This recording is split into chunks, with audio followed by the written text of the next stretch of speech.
The Louie T Network is powered by MusicHead University. MusicHeads, classes in session.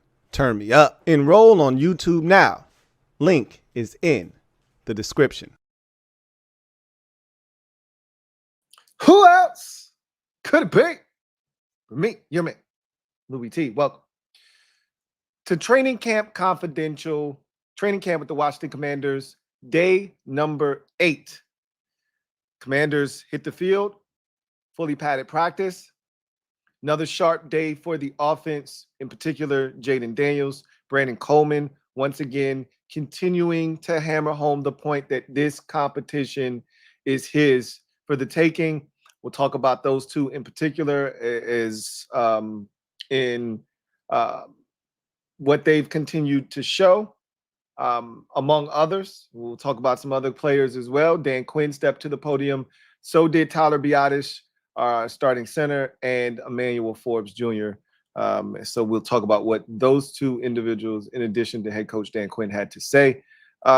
Let's jump into day number 8 of training camp. The first thing I want to acknowledge, and I kind of talked about this a little bit, but I didn't expound upon it during the reaction to episode 4 of Commander's Log from season 3. But I think it's all encompassing because you're starting to feel the energy, the buzz that's being created. Have you seen the crowds that have been attending practice this year? My goodness. Like, somebody told me that the Cowboys crowds have been a bit sparse. I haven't seen them. Maybe I should go look for them. But our crowds have been amazing. They've had specialized days for, certain ticket holders, and those have been packed houses. The open practices where anybody can attend, thousands upon thousands of fans, it feels like, are out there. I'm seeing lines all the way to the parking lot, reminiscent of the days when, when I went to practice, there were tons of people out there. I think it's even more people out there now. The excitement is starting to build, and I think you can sense that from this fan base. But again, this is not the first time people have shown up to practice in training camp. What happens when the games start to matter? The Giants are our first home game this season, week 2. How many people are going to be in attendance at that game? Especially if we don't win week 1 against Tampa Bay. That'll be the true test. Like, what happens when one of the division rivals right up the street is making the trek down and we didn't get it done in week 1 against Tampa? Will the energy and the momentum just suddenly stop? And will there be a sea of blue jerseys in the stadium? Or are they going to come and show support and be there? And it's a little bit different when you have a rookie quarterback, but Robert and company won on the road at New Orleans, and that got everybody excited. So it's very different when you win week 1 on the road and then you come home week 2, because now there's this bubbling expectation and there's all this excitement, and it just continues to build. So winning week 1 would be a huge boost for that week 2 game against the Giants. But whether they win or they lose in week 1, I really want to see what the crowds are going to look like. But it's been fantastic to this point. I can tell you that much. Visually, I've been impressed with the turnout at these practices. Jaden Daniels took all of the starting reps today.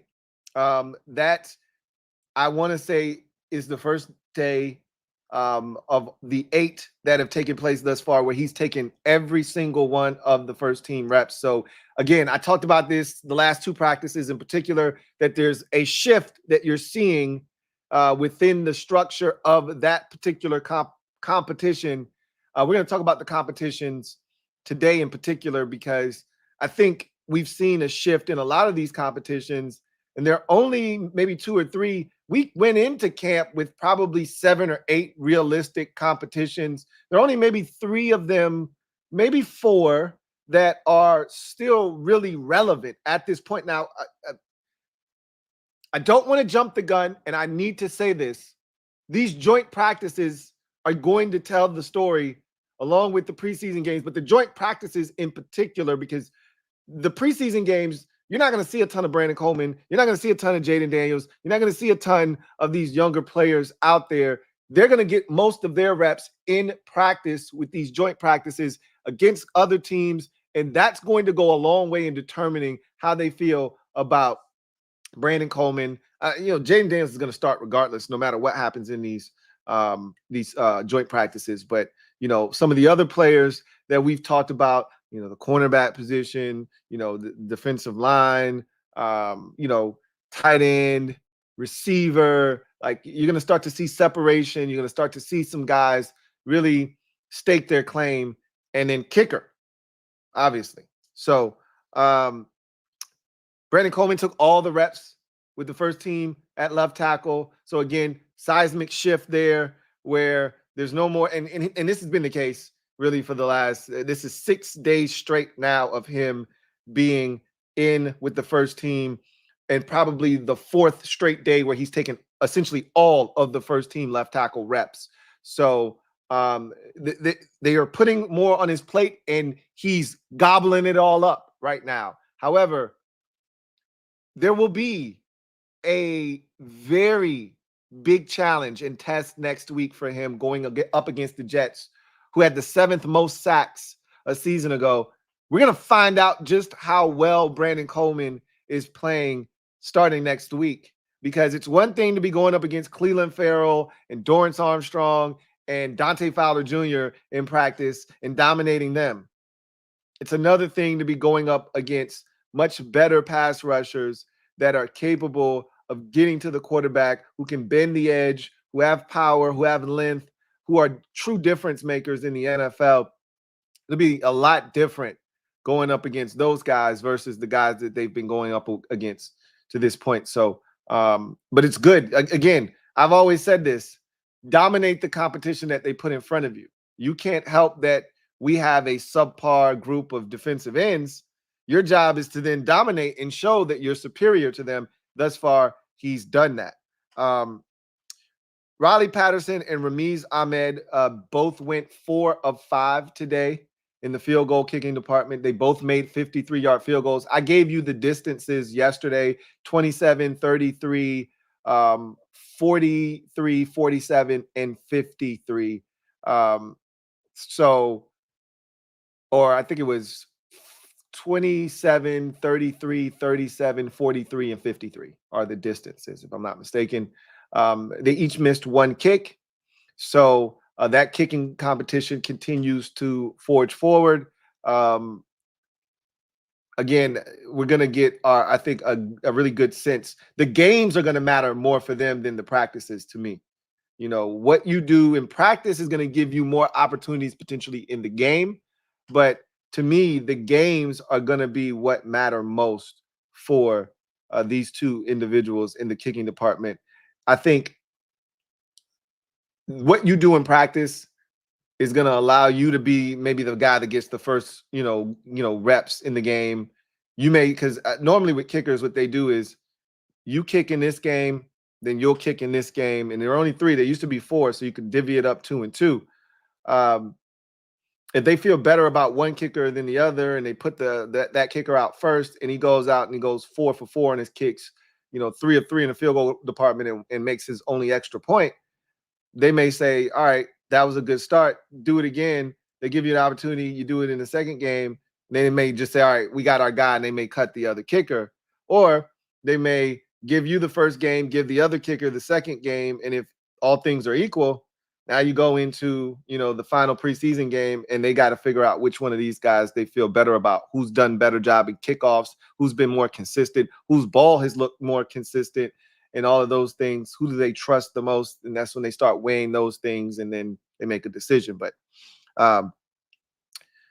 that's the field goal kicking situation.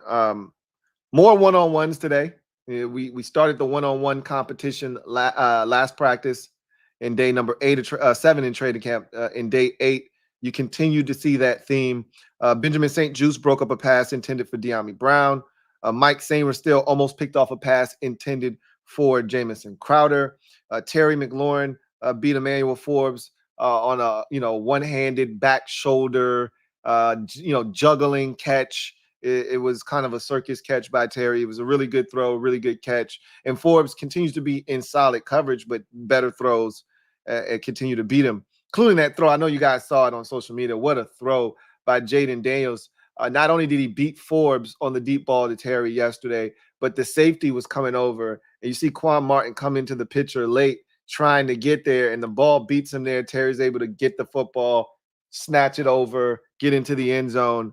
That's the kind of stuff that we want to see. I'd like to see that ball a little bit further up the field so Terry doesn't have to kind of reach back and snatch it up, and let him just continue to run away from the safety, away from the corner, into the end zone. But I'll take it any way I can get it, right? But you love to see it. Jaden was razor sharp. Speaking of Jaden Daniels, razor sharp yet again today at practice. Had a stretch in 11-on-11s when they were in the 4-minute period where he went 4 of 5, hitting multiple different targets and ultimately setting them up into field goal range. He's now getting to the point where he's becoming comfortable making checks at the line of scrimmage. They're comfortable allowing him to do that. He's comfortable doing that. So that's a sign that he's continuing to progress. And again, the more reps that he gets with Terry and Jahan and Luke and all of those guys and Zach Ertz, the more comfortable he gets throwing them the football, the more comfortable they get receiving the football from him, knowing where to put it, knowing, how the timing of everything, when guys come out of their breaks, how they come out of their breaks, et cetera, et cetera. So he's starting to really get not just, an accuracy standpoint, but he's starting to get the command of the position itself within the structure and framework of the offense. So you can tell he's really settling in, and that's great news. Colson Yankoff made a nice leaping grab. Again, don't think he's going to make the roster, but there is a practice squad spot with his name on it potentially. I think he's a guy that they would love to continue working with.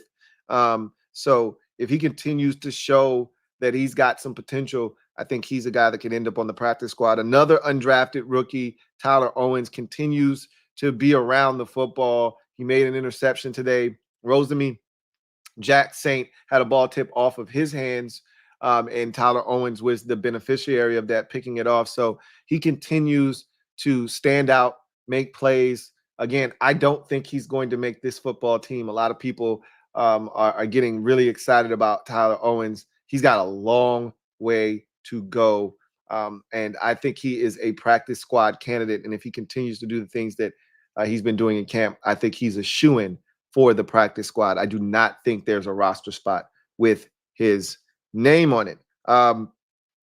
So that was training camp day number 8 in a nutshell.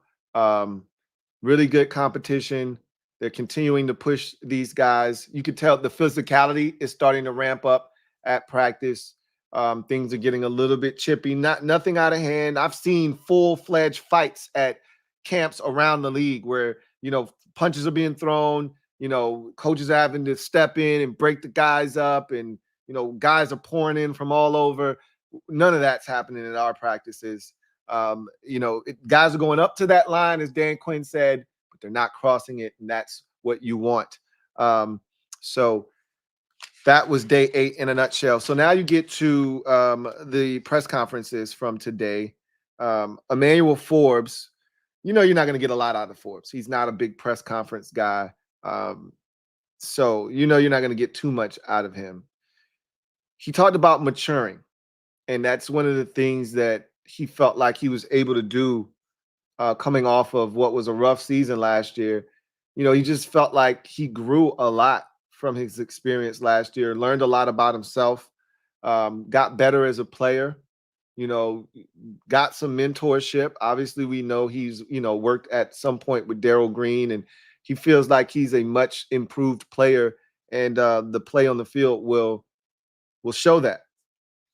A lot of the questions, especially early in the press conference, were about his weight. I knew he was like, I know they're about to ask me 10 million questions about my damn weight. And they did early on. They did good for them not making the entire presser about his weight, because I thought the first 8 questions There were probably 6 or 7, maybe probably 7 or 8 questions total. And I thought 5 out of the 7 or 8 would be about his weight. And I was like, come on, guys. All right, how many times are we gonna drill this into, the ground here? Like, okay, we get it. He gained some weight.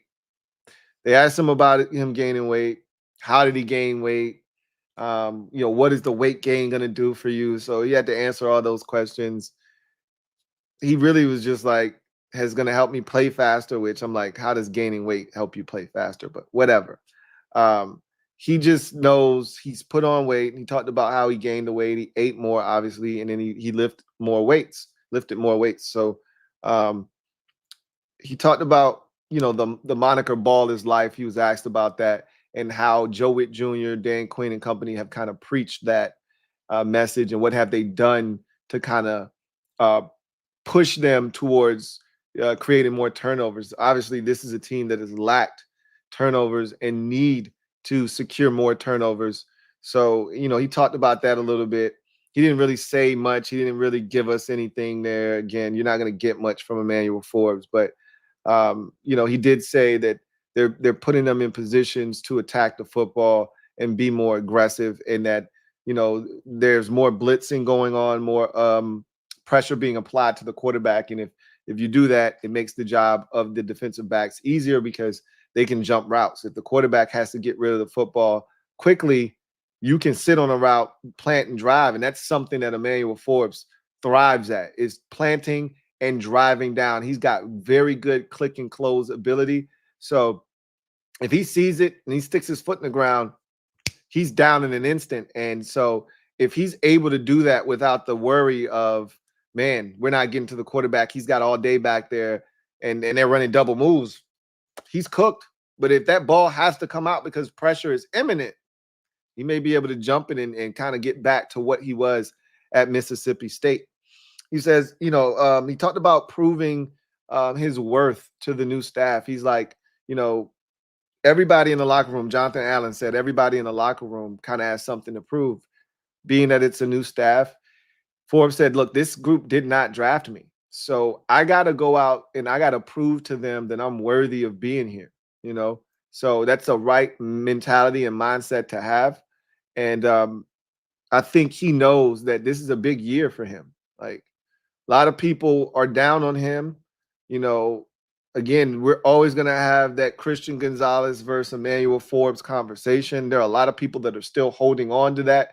And if Christian Gonzalez continues to thrive in New England, people are going to point to, we could have had that guy instead of having Emmanuel Forbes. So, and I know Forbes isn't thinking about that. That's the furthest thing from his mind. But he does understand that last year was not a good season and that this year needs to be a much better one. So I think he's focused. He's locked in on being much better than he was last year. And he's got the right coaching staff, I think, to help him be better. And then he talked about assistant defensive backs coach William Gay, who he lit up when he started talking about him. He was smiling, talked about the energy that William Gay brings. And, what's funny is that every time William Gay's name gets brought up, dudes, they immediately start laughing and chuckling. They always talk about the energy that he brings. He's vastly becoming very rapidly becoming one of the more popular coaches amongst the players. His energy is infectious. If you haven't had a chance to take a look at the Commander's social media, I think I don't know how I stumbled upon the Facebook.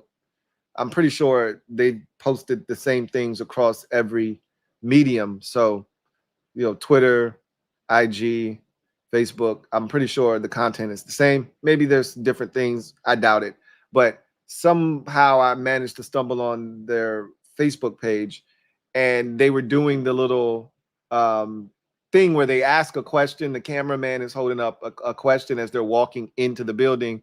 And the question was, which coach did you miss the most over the break? And a lot of guys said William Gay and Coach Gay. So he's a guy that is definitely really endearing himself to the players. And him being a former player himself, William Gay, I think he understands that. I told you there's always something about a guy who played the game. That person will have a perspective that others just won't. So I told you this is a great staff. I can't stress it enough. And I know you're probably tired of hearing me talk about how good of a staff this is, because it's so well balanced between young guys that were former players that are coming up in the ranks, who are looking for an opportunity and they're getting it here, whether it's Sharif Floyd, William Gay, Ryan Kerrigan. We can go on and on with the number of guys. Daryl Tapp, obviously, as the defensive line coach. And we could go on and on with all the young guys that are getting opportunities who were former players here as assistant coaches. And then you have the, veteran, teachers. Then you got the young guy, the veteran teachers, the Ken Norton Juniors, the Anthony Lynn's, those types of guys that are all over. Joe Witt Jr., is an older coach, been in the game for quite some time now, but has that energy and that spirit of a younger coach. And then you got the younger coaches like Cliff Kingsbury and David Rye and the secondary coach. Why am I forgetting his name? He's been getting a lot of love too from the players, man. The guy that we got from the Chargers, the secondary coach. So got a lot of younger guys, and a lot of these dudes have energy, right? A lot of them bring juice. OG, O-line Bobby Johnson. Look, we don't know how the hell this offensive line is going to turn out. But I know one thing O-line Bobby Johnson brings is juice all the time. Now, will we get the results we need? We'll see. But a lot of these coaches bring energy and juice. And I just love the staff that we've put together, right? Anyway, then Tyler Biadasz spoke. And these press conferences the last couple of days have been weird, because I don't know if a lot of press members haven't been a part of these scrums, or what's going on, or they're just not really that interested in talking to these individuals in particular. I don't know what the hell's going on, because we went from Biadasz is the guy that you can get 7 to 10 minutes out of in a press conference. He'll talk. You ask him questions, he'll talk. Forbes, I'm not shocked that his was 3 minutes and some change, because he's a guy that wants to get it over with. And the guys that don't really want to talk. Like Jeremy Chin is a guy that really doesn't have a lot to say, so you're not going to get a lot out of him. So Deron Payne, another guy, not going to have a ton to say. So and the media relations person knows that, so he's not going to allow you to ask Deron Payne 10 questions, even though you may have 10 questions. You're going to ask Deron 5 or 6, and we're going to get him out of there, because we don't want him up there that long, right? But there's certain guys you'll let them rock. You'll let Terry rock for 10 questions, because that's Terry, right? You're going to get your money's worth. Biadasz is another one of those dudes that he'll talk. And his presser was like 3 and some change. And I was like, interesting. But he talked about this team being physical. He's like, look, he said, we going to be physical. All right. So he talked about the physicality of the team. He said, we going to be physical. And that, he said, it doesn't matter if it's in the run game, if we're pass protecting, play action, we going to be physical. And he's like, it ain't just the offensive linemen. The tight ends are an extension of the offensive line. Wide receivers got to block. Like, we going to be physical. We going to run the ball. We going to get after people. And that's a big change philosophically from what we were last year, when we led the league in passing attempts and dropbacks, rather. And we were the least the team with the least amount of rushing attempts. So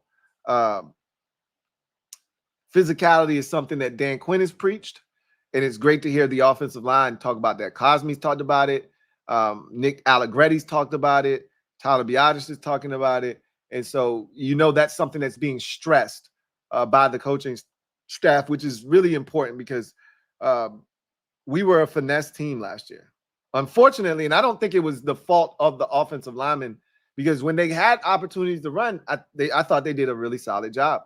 Just didn't get enough opportunities. Biadasz talked about raising the bar to championship level, and we've heard that phrase, raising the bar. We've heard championship level, and what that entails, and We've heard that from DQ. We've heard that from Terry McLaurin. We've heard that from Jonathan Allen. We've heard that from a lot of the leaders of the team. Frankie Louvu talked about that standard that they've set. And you remember we talked about the pledge that the veterans put together. And Terry talked about that pledge. Frankie Louvu talked about that pledge. And I would assume Biadasz was probably a part of that group that put that together. And so he talked about, DQ showing the team clips of, physicality and the things that it's going to take for them to set that bar at that championship level. And like every day we strive to set that excellence at a place where we're comfortable with it being, and then we have to fight every day to try to, take steps to reach that championship level. But we're taking active steps to do that, and it's all a part of the process. We're going to talk about the process today. And then he talked about his relationship with Nick Allegretti and Austin, not Austin, I was about to call him Austin Ryder. He used to be here a while back. He talked about his relationship with, what the hell is the name of Michael Dieter? Jesus, I don't know why Austin Ryder was on my on my mind, but Michael Dieter. He and Michael Dieter were college teammates for 4 years. So they essentially spent their entire collegiate careers together at the University of Wisconsin. So they're very familiar with one another, very close friends are Tyler Biadasz and Michael Dieter.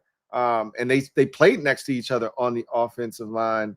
Dieter was a guard and Biadasz obviously was the center. And so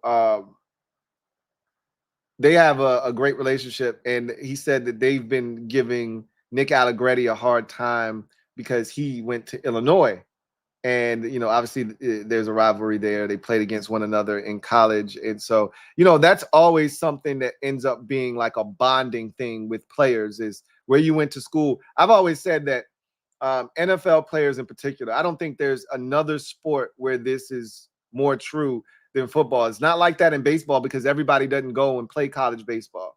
It's not like that in the NBA because not everybody plays at college and they don't play for very long. There's not this allegiance to a program. Even if you went to college, you might have gone for a year or two.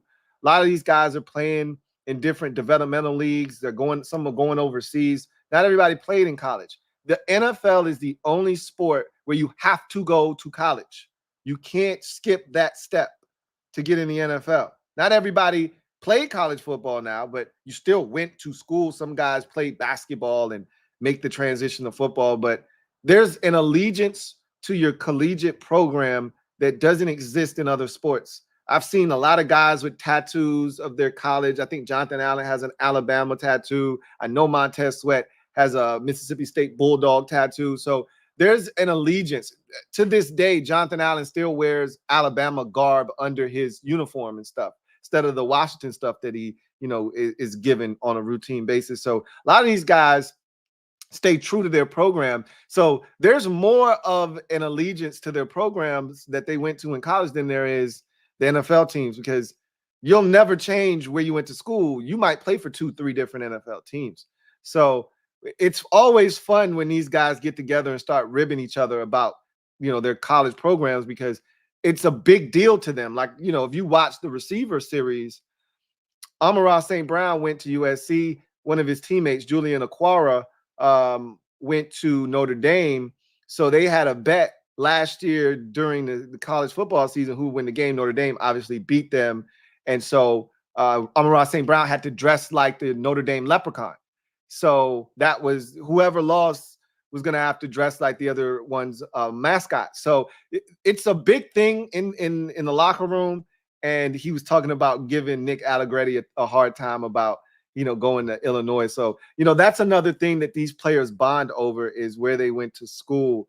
And so you saw him light up. He laughed, all of that good stuff. It's always cool to hear about that. So that was Tyler Biadasz's presser. And then we get to, of course, head coach Dan Quinn. He spoke prior to practice.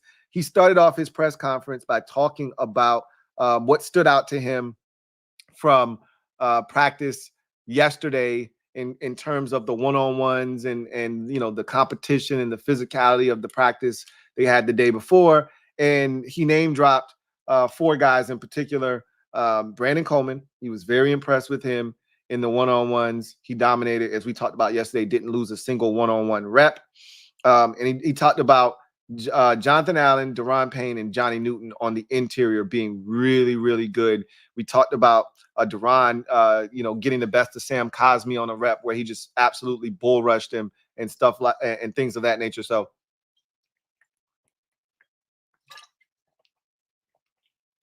all of those guys got shout out from DQ for strong performances yesterday. So that's a good thing. And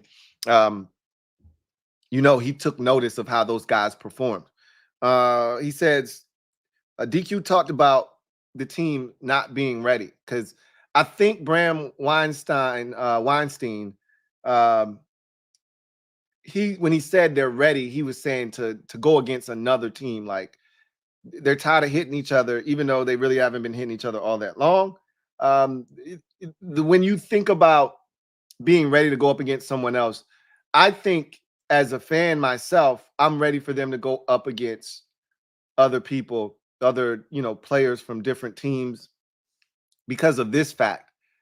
You can be lulled to sleep, or you can be led to this false sense of security with how guys are performing. For instance, Jaden Daniels, he's got a really good grasp of the offense. He's playing well. He's looking razor sharp, and he could be getting used to the defense. He could be getting used to what they're throwing at him, the tendencies of certain players.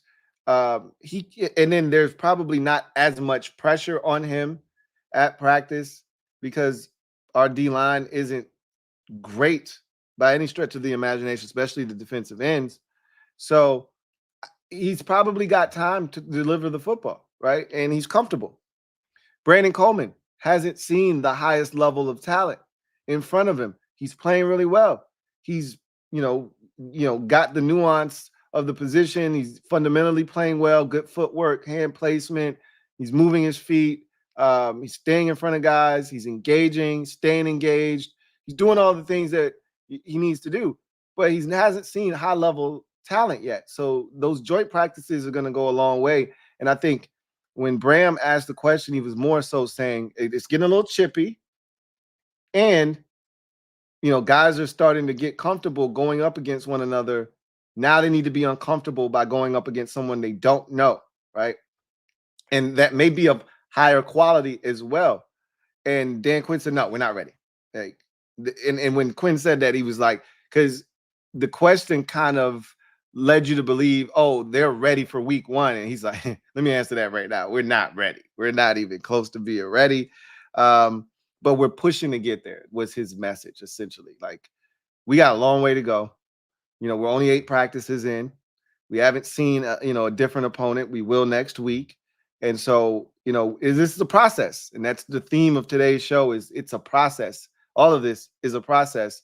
And one thing they have not done, and I've said this since Adam Peters and Dan Quinn have each gotten here, they haven't lied to us. They haven't skipped steps. Our owner, Josh Harris, when he took over this team and he had his introductory press conference, he said, you cannot skip steps. You cannot cut corners to become a championship level organization. You have to do things the right way. Adam Peters echoed those sentiments when he got here, talking about the process and things that you have to do in order to set that championship standard.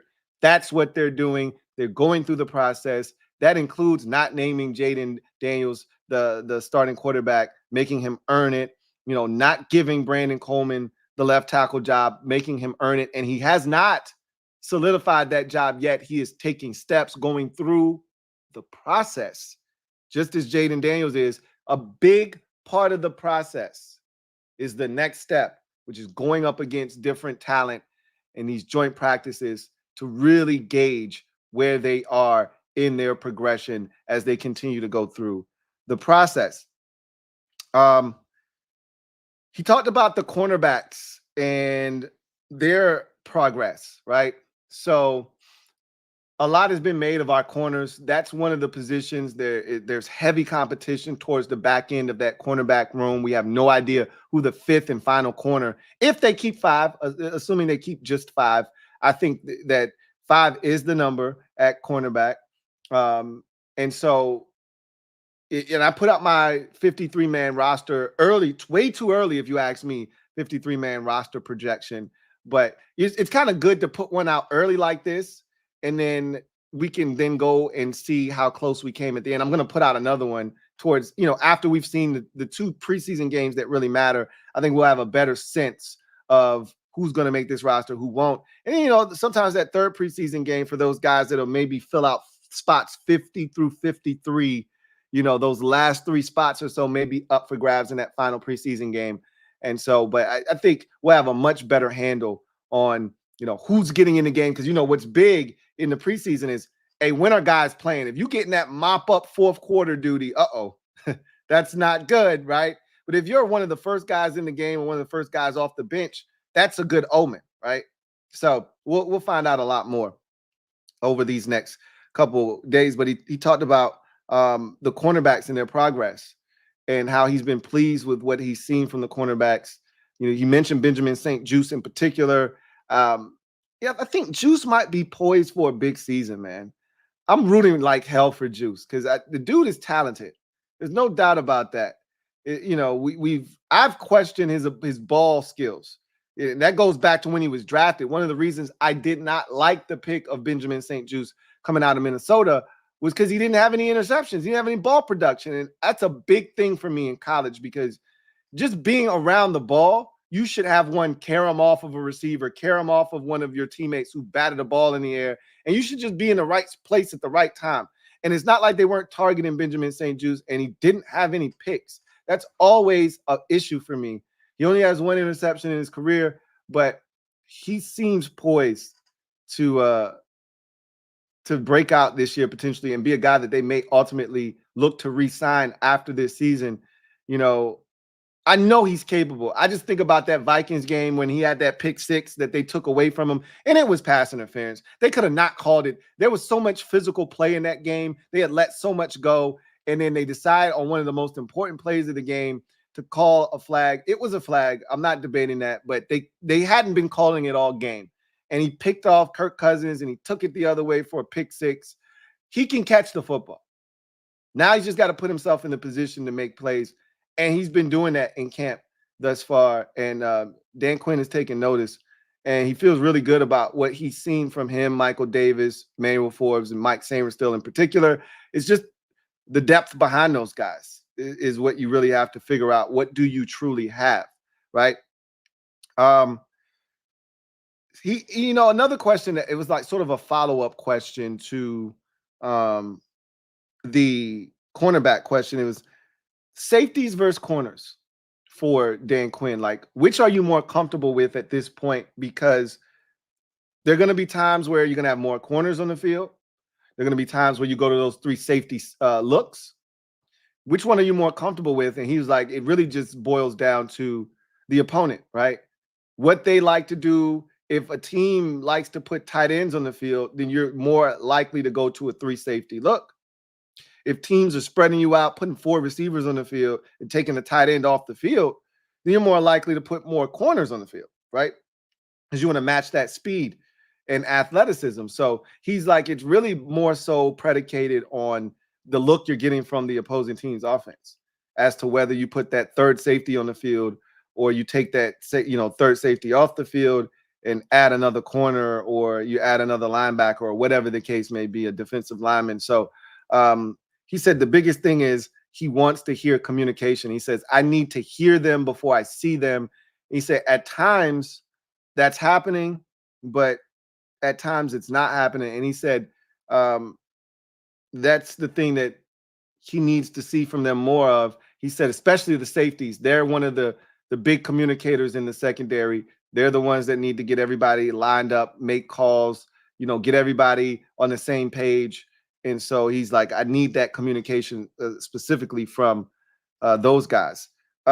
He talked about repping late game situations. He said, that's my play calling, essentially. Like, it's rare that we hear coaches talk, or at least for this organization in particular, that we've heard them talk about, you know, late game situations, clock management, repping those things at practice. We've been such a poor team in that regard. It's so refreshing to hear a coach talk about how important late game situations, not just give us lip service about how important, you know, the last 2 to 4 minutes of each half are, but especially the end of the game.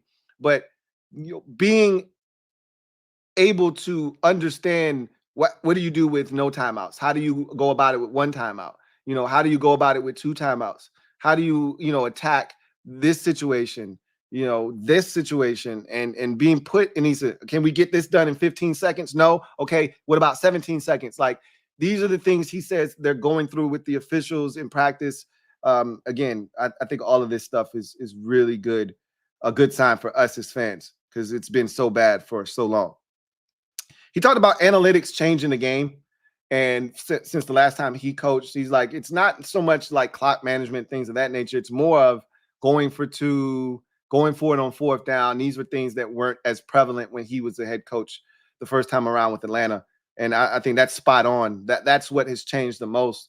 You know, teams going for 2 at random times, teams going for it on 4th down in crazy situations. We saw the Lions go for a 4th down and they're at their own, you know, 27-yard line in the very first game of the season last year against the Chiefs. They got it, and ultimately scored a touchdown and ended up winning that game 21-20. So you see more aggressiveness on 4th downs than you would have 4 or 5 years ago. That's definitely a real thing, and analytics has a huge part in that. Defoe was out of practice today, just to mention this. I don't want to put too much emphasis on him being injured, because it's not serious. Dan Quinn said he could be listed as limited as early as, you know, Tuesday of next week when they get back on the practice field, or whatever the case may be. So he said it's not a serious injury, but it's enough of an injury to keep him out of practice today, and him probably be out tomorrow and be limited for the rest of this block of practices, which will extend all the way through Sunday. So we'll keep an eye on him, because that is one of those positional battles that I alluded to earlier. Like, who's that third safety? Is it Percy Butler? Is it Defoe?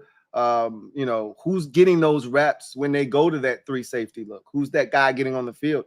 In order to be in that position, you need to be out there getting reps.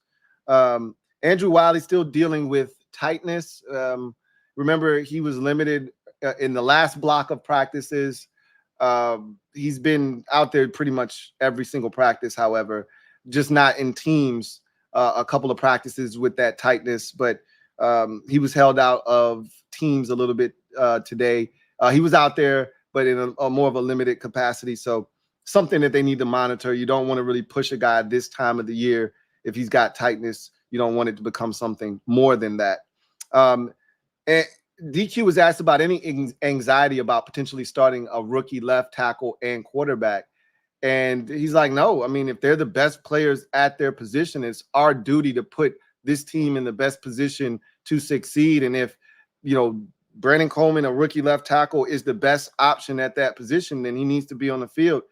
Same with Jaden Daniels at the quarterback position. Yes, there's going to be growing pains that come with having young players out there, but the only way they're going to grow is to be out there going through the battles and understanding, this is why I failed this past time, or this is why this rep didn't go well, and here's how I make the adjustment and be better the next time. So you have to get those battle scars. You can't be afraid to put them out there. Scared money don't make money, and I'm all for it, and Dan Quinn is as well. He talked about Jeremy Chin and the impact that he's had. They love his positional, well, I almost slipped up. They love his ability to play multiple spots on the field. He is a, you know, obviously a hybrid safety, a guy that kind of plays that linebacker role very well when he comes down into the box. He can play away from the line of scrimmage. He's got speed. As we know, he's a 4.4 guy. He's big, he's physical. Quinn talked about his tackling prowess. They use him as a blitzer. They use him around the line of scrimmage and coverage. They use him away from the line of scrimmage and coverage. He can do so many different things, and they really are pleased with what he has done. And he also brought up Frankie Louvu as another guy that can do multiple things on the field and has, as Quinn says, star in their role, right? Whatever we ask them to do. We're not going to ask them to do everything, but the things that we ask them to do, we want them to star in those roles. He's like Chin and Louvu are two prime examples of guys who do that very well. DQ on when he'll know that the team is ready. He talked about consistency being the big marker for him.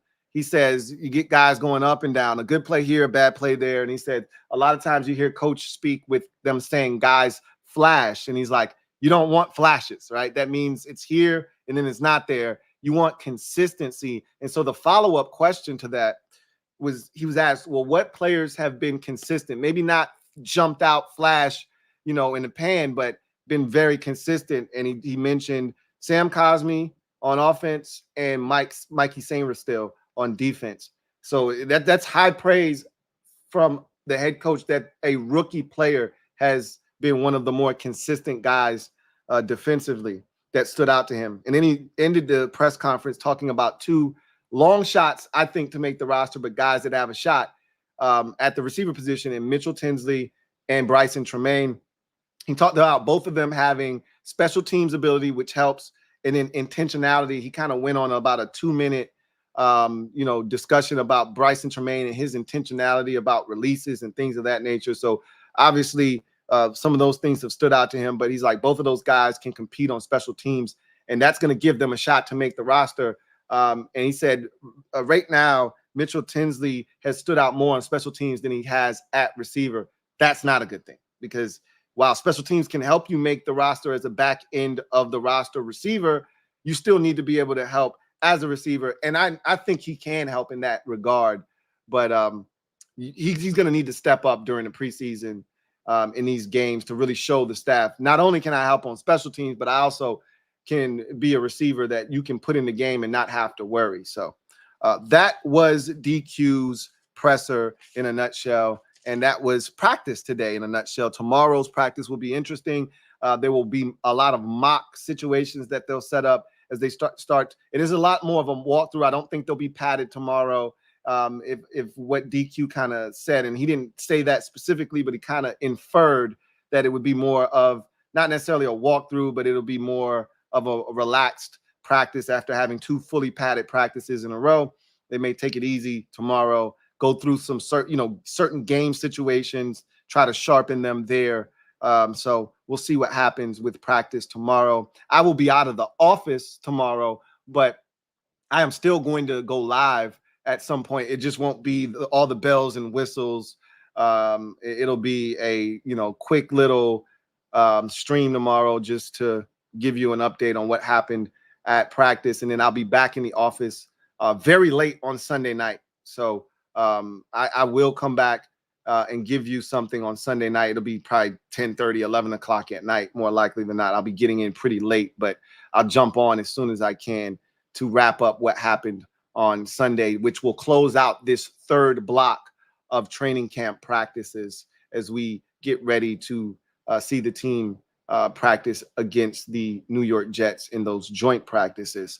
So I'll get to the comment section real quick, and then we will get out of here. Dejan Bell, thank you for the super chat. Greatly appreciate you. Dejan writes, what would be the red flag from Cliff's play calling that gives you PTSD from Scott or EB?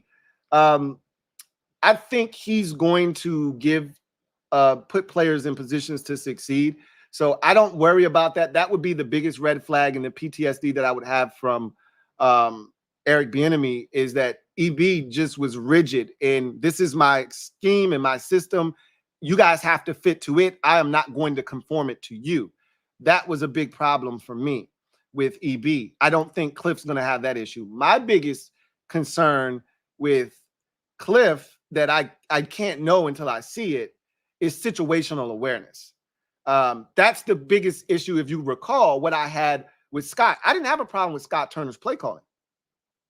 Scott would sometimes forget about prominent players. Terry would go a game or he would go a half without touching the football, and Scott would kind of just get lost in calling plays and forget, oh, I need to get guys the football, not just calling plays, but have to call plays in mind with certain players in mind. And he would even say, I just was calling plays. I forgot that Terry didn't have a touch. I didn't even realize he didn't have a touch.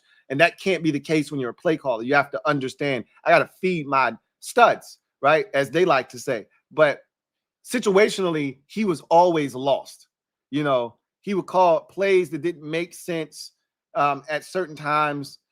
We all remember the Curtis Samuel 3rd and 3 draw against the Giants in the first game in 2022 in overtime, where when we were driving and you go, what the hell was that, bro? Or the wide receiver screen that lost like 5 yards and went in the wrong direction when we should have been going in the field goal range to win the game in overtime. Situationally, he was terrible. That would be PTSD for me with Cliff. If he can't situationally understand what is necessary in certain situations, Scott Turner was terrible at 2-point conversions because situationally he was horrendous. So you remember in 2022 against the Titans, we got to the 2-yard line, couldn't get in the end zone because situationally he wasn't very good. So that would be something that would be a red flag and would give me PTSD from with Cliff. I don't think that he's going to have anything remotely resembling what EB had going on. So I don't really worry about that. I think he'd be more like Scott, and that's not good either. So we got to see. I think he's going to be fine. But situationally, that would be the thing. That would be the red flag for me. So anyway, I digress. That's going to do it for me. Your man, Louie T, here on Training Camp Confidential. Training camp with the Washington Commanders. Day 8 in the books. Tomorrow, I think it's going to be a lighter practice in terms of, pads and things of that nature. I think they're going to be more situationally aware tomorrow. So they're going to be working on specific situations as they continue to try to gear up to head to New Jersey for those joint practices.